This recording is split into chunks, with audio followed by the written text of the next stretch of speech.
This is Clinicians Roundtable on ReachMD. I'm Ryan Quigley, and today I'm joined by my ReachMD colleague, Dr. Michael Greenberg, a dermatologist at the Illinois Dermatology Institute, to discuss how clinicians can humanize medicine. Dr. Greenberg, welcome to the program. It's great to have you on.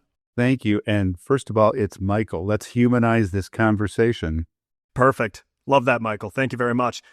So let's dive right in. And the first question I have for you is, it seems like there was once a time where clinicians made it their number one priority to develop strong, long-lasting relationships with their patients. And it seems like things in recent years have, to a degree, changed.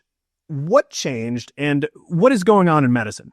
I think things have done 180, as has all of our society. Medicine just reflects what's going on in our society. The first thing we have to emphasize, and we have to keep reminding ourselves, that practicing medicine is not a business.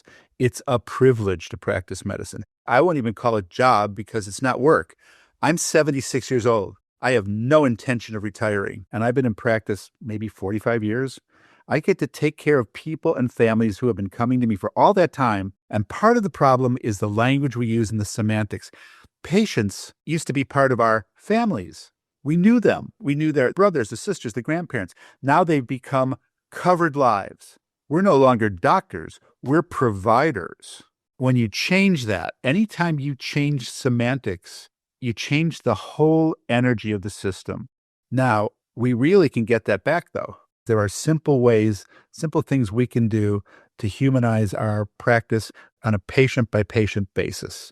So would you like to know some specifics? I do. And from a patient perspective, that's actually something that I have experienced multiple times. Going into the doctor, sitting in the waiting room on pins and needles, waiting to learn what's going on. And then finally, the doctor comes in and it's like a tornado just came through. They're in for 1 minute and then they're gone. And I don't know what just happened. And then there's no time for me to ask questions that I have. That is something that I've experienced before as a patient. What are some strategies that clinicians can use to balance warmth and empathy when they do have a packed schedule and they don't have a ton of time to talk to the patients? Well, the first thing is you have to generate the warmth yourself. You have to see these people not as a burden that I have to rush through, but somebody I need to help. See them as a member of your family. Take care of every single patient as though they were a treasured friend or a family member. You need to quiet your mind, say, I'm going to do the best I can with the time I have. And the first step involves coming in and sitting down like you mean to stay there for the rest of your life, even though you don't.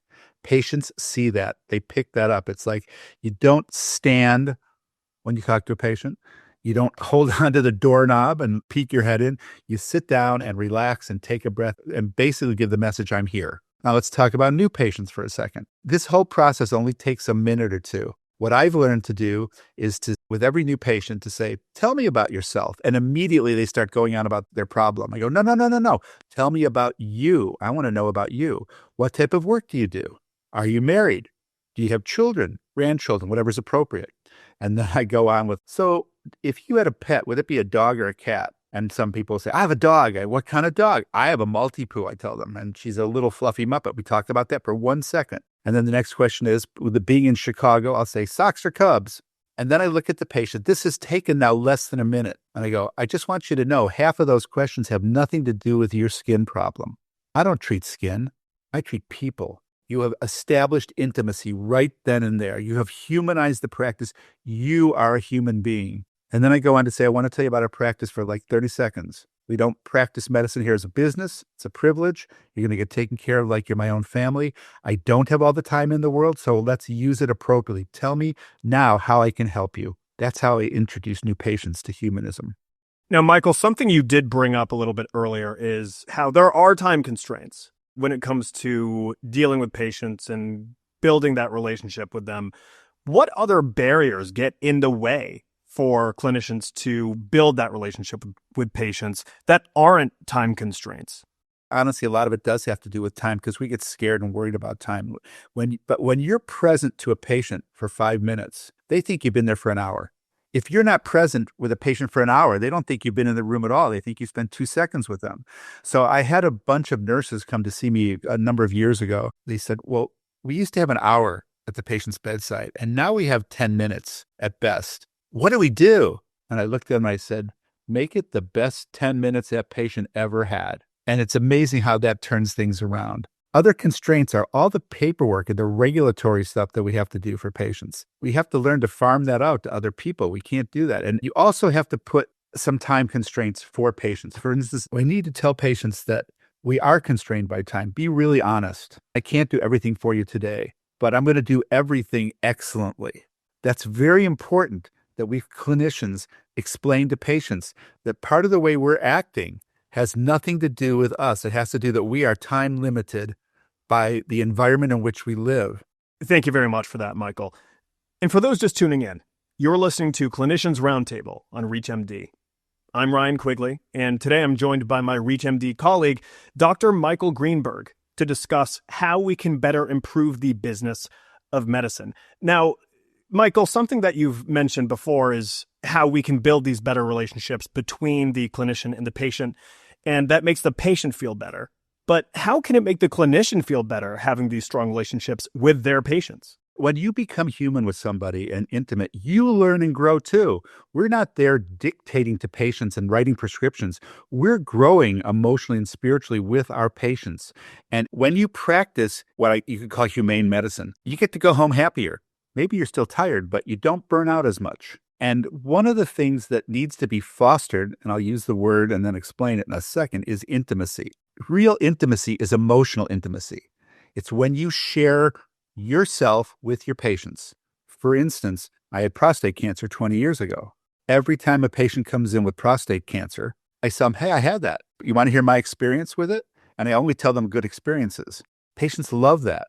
We want patients to know we're not alone.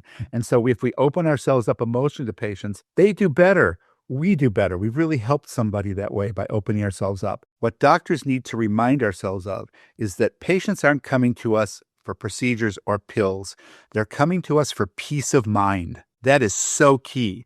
And when a patient knows that you're human and you've experienced some of the stuff they're experiencing, they get peace of mind because you're an authority figure. And if it's happening to you, it can happen to them. And we need to learn little tricks to get patients to peace of mind. For instance, when I get a diagnosis on a patient of a melanoma and I know it's going to be okay, I go, listen, here's my cell number. If you wake up at 2:00 in the morning and you're scared that this is going to be more serious than it is, I want you to call me. I'll talk you through it. Patients go, really? And I go, yeah. And by the way, when this is all over and you're fine, I want you to erase my phone number from your phone because I don't want you calling me about your grandchildren's acne. Immediately, we've given them hope. And I haven't just said, oh, it's okay, don't worry about it. I've given them a tool. So we have to learn to change our language to give people peace of mind. That's another way you humanize the practice of medicine. So there's another thing. Not every patient will be a dream patient. Let's talk reality here. There are some patients that just upset us and anger us. What I've learned in my own life and my own emotional growth is when somebody is really angry or upset, it's because they're scared of something. Anger comes from fear. And when I get an angry patient or someone who's being not really abusive, not if that's their personality, but they're angry because they have a disease or they're worried about something, I talk to them about their fear. I say fear is fantasized events appearing real. It's an acronym, fantasized events appearing real. And let's stay in the moment. You're upset because you think you're going to get a bad diagnosis, but you don't have it yet. You don't have that right now. Right now, you're doing fine. This is really key. And when you get a patient who just really burns right through you and you're about to go into the next patient, carrying all of that upset from that visit, don't go in that patient's room until you clean it out. In our office, we have a system. If I've gotten upset over a patient visit, before I go into the next patient, I ask one of my medical assistants or someone in the office to just listen to me and I vent it out. And finally, when I get it out, then I go into the next patient. Otherwise, I'm going to carry that upset. Now, Michael, before we wrap up, one last question for you. What's one change that you believe clinicians listening to this episode could make tomorrow to create a more human-centered experience in their practice and with their patients? Doctors need to remember why they became doctors. Some people went to medical school because they knew they'd have a secure financial future. But even that's changed for some of us with the way insurances pay and the way that our groups pay us. We became doctors because we wanted to help people. So just get focused on that. How can I be of service to this person sitting across from me in the office? And by the way, my patients call me Michael. They don't call me Dr. Greenberg. Some of the older patients have to be teased out of that, but they still do that. I become a friend to my patients. And I go home every day from the office feeling tired from the work that I put in, but feeling fulfilled because I showed up as a human being helping another human being. That's simply what medicine is. And remember that we're there for peace of mind. That's why I have no intention of retiring. I love what I do. And no, I don't spend 2 hours with every patient. I can't do that. But I try and make each moment with that patient the best moment in their lives. And the way I do this is by showing up as a human being, not as some guy up on a pedestal. And that is an awesome way to wrap up this conversation, Dr. Greenberg. I want to thank my guest, Dr. Michael Greenberg, for joining me to discuss how clinicians can humanize interactions with their patients. Dr. Greenberg, it was great having you on the program. Well, Ryan, remember, it's Michael, not doctor. That's right. We got to make sure to humanize the conversation, right? That's exactly right. Thank you. You've been listening to Clinicians Roundtable on ReachMD.